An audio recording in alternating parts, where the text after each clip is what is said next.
आपने देखा होगा जैसे कि हमें पहले क्या होता था, जो पानी कुएं का निकालते थे, हमें जितनी ज़रूरत होती उतना ही निकालते थे।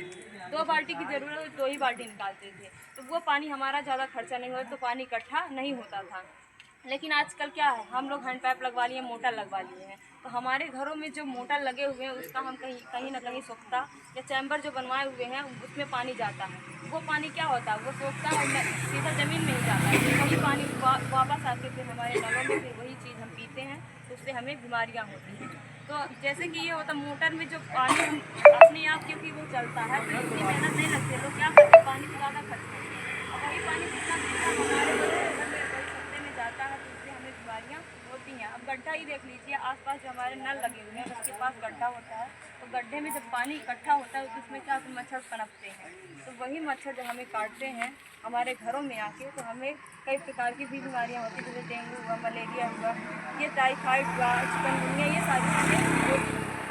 तो हम दूषित जल ना पीकर हम स्वच्छ पानी पिए, पानी को गुनगुना करके पिए। अब बीमारियों से बचने के लिए जो आप कूड़ा इतना सारा फैलाती हैं, जैसे घरों में होता है क्या करते हैं, झाड़ू हम लगाते हैं, झाड़ू लगाने के बाद हम क्या करते हैं, कूड़े को ले जाके बाहर फेंक देते हैं। यह होता हमारा घर तो स्वच्छ हो गया, लेकिन जो हम बाहर कूड़ा फेंक के आए हैं, फिर उसी चीज़ से उसी रास्ते से हमें आना जाना है, तो वही बीमारियाँ लेके हम अपने घरों में आते हैं। फिर वो क्या होता है, अपने घरों में आते हमें भी होती है, हमारे घर में लोग रहते हैं उन्हें भी बीमारियाँ होती हैं, हमारे आस पास के लोग रहते हैं उन्हें भी बीमारियाँ होती हैं। अब देखिए बारिश का मौसम होता है, तो बारिश के मौसम में क्या होता है,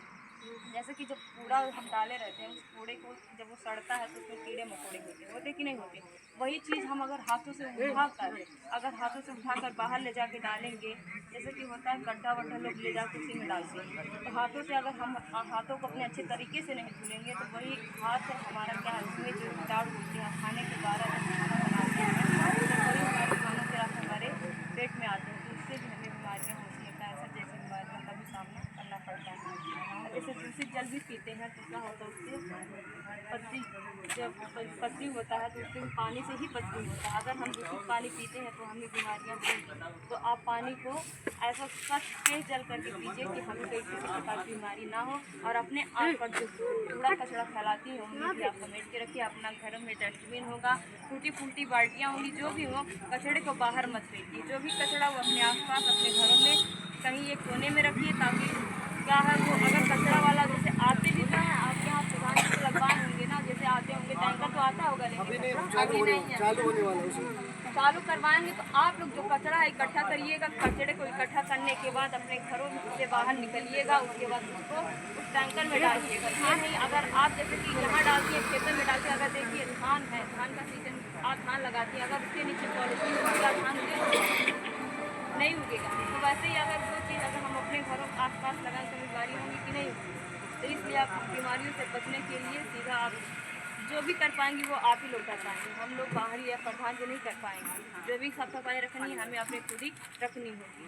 आप लोग पानी को सीमित मात्रा में गिराइए, ज़्यादा पानी मत गिराइए। आप लोगों को समझ में आया कैसे बीमारी उत्पन्न होता है, कैसे बीमारी